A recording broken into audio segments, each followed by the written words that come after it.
Hello and welcome to What the Health, a podcast exploring compassion and self-care in healthcare. I'm Dr. Funke Akiboye, a consultant physician interested in health and well-being. I feel that many of us in healthcare have lost the way to being well ourselves. Through sharing my observations and experiences, I hope to provide food for thought and create a conversation around this topic. It's Mental Health Awareness Week, and this week in episode 4, which is part 1 of a 2-part discussion on burnout, I explore what burnout is, how it might look in ourselves and colleagues, and what we can do to support our well-being and prevent burnout as healthcare professionals. I hope you enjoy.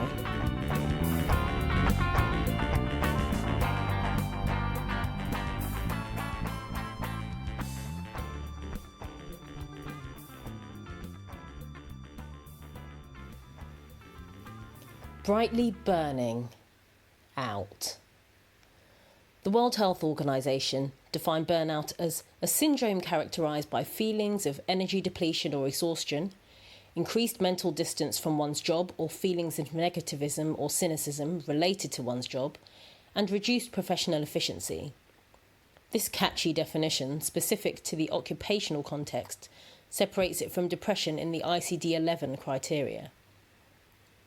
There are numerous other definitions, and the common theme is exhaustion, which is certainly a symptom I have experienced, like many other healthcare professionals during my career.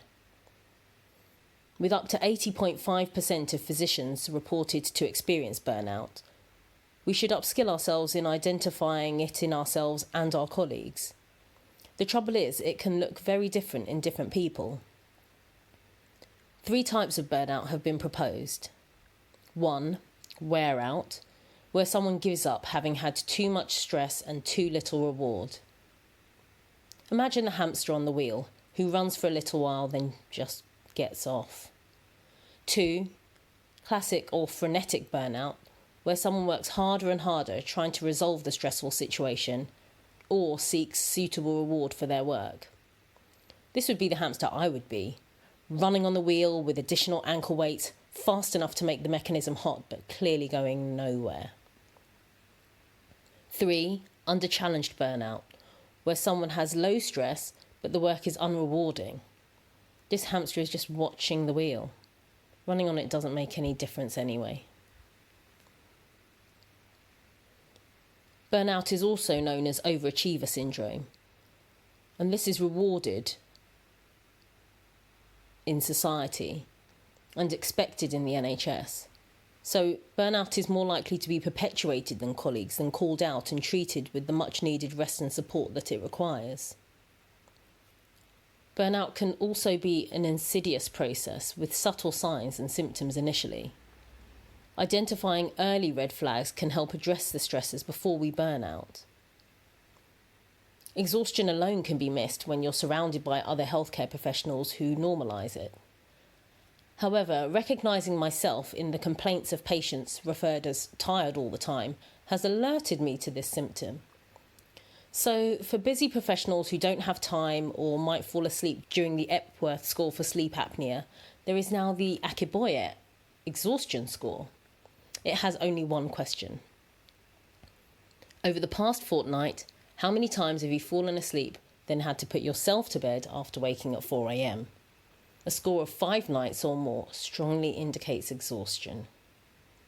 Other physical symptoms are frequent illness, headaches and muscle aches, and a change in sleep or appetite.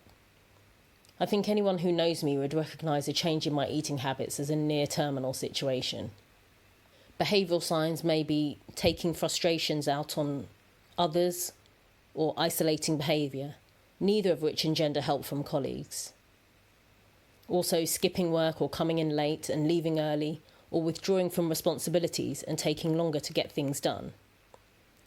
So if your colleague has become incredibly irritating of late, consider that they might be burning out. If all your colleagues appear to be a problem, it may be time to look in the mirror with some self-compassion. There is also a pick and mix of emotional signs and symptoms which may be present, including self-doubt and sense of failure, feeling helpless, trapped and defeated, feeling alone and detached, loss of motivation, And my personal favourite, increasingly cynical and negative outlook. In me, this can feed my dark sense of humour. So if my sharp tongue leaves you crying with laughter, it may be my cry for help. This highlights that burnout can look very different and have different triggers. So your constantly irritated colleague may need support and understanding, a rest or a hug. As a hugophile, I know when my last hug was by date, as social distancing has caused a massive departure from my usual access to at least 2 friend hugs a week.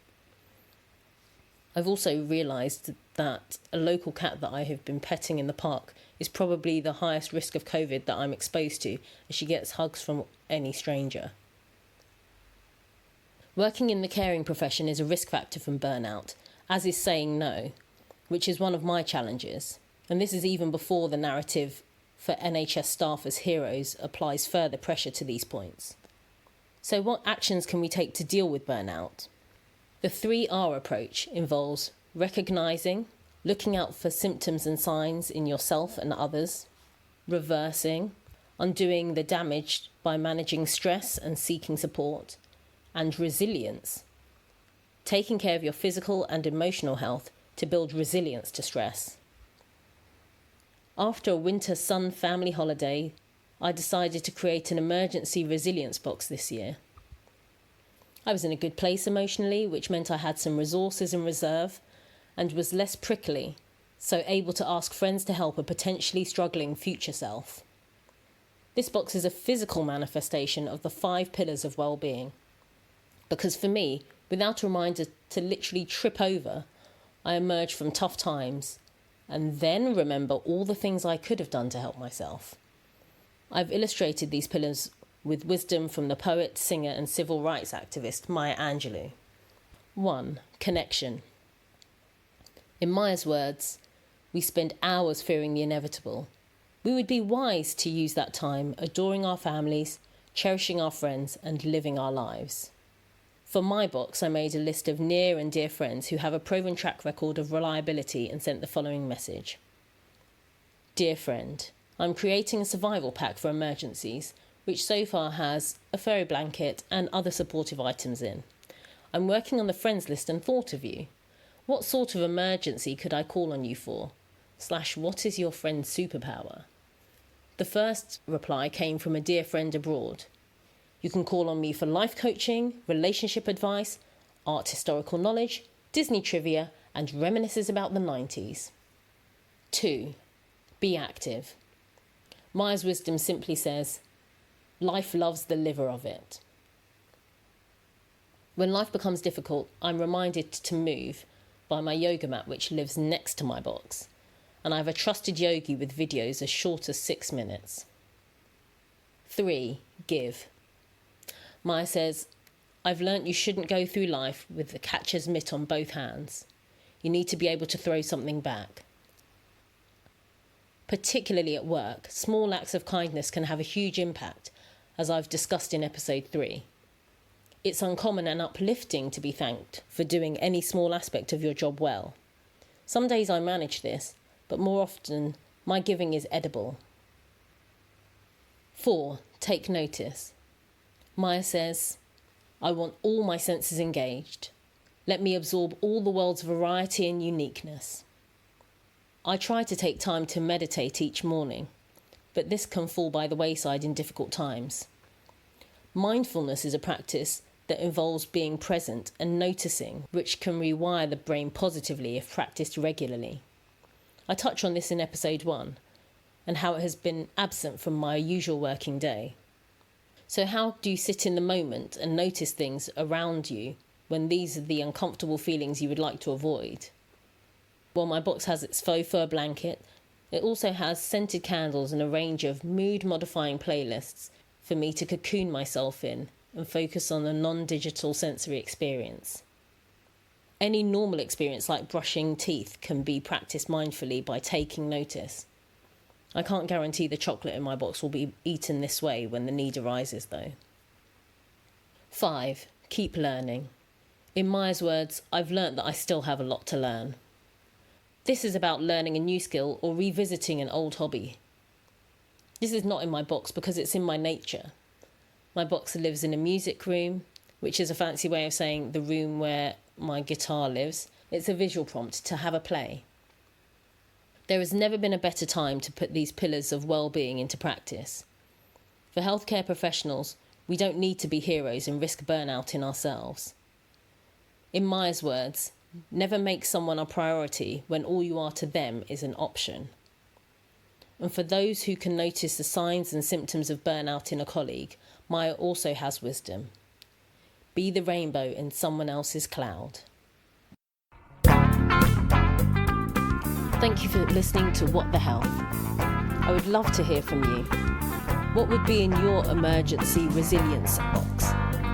My box is now so good I'm almost looking forward to an opportunity to use it, but always welcome other suggestions for things to put in.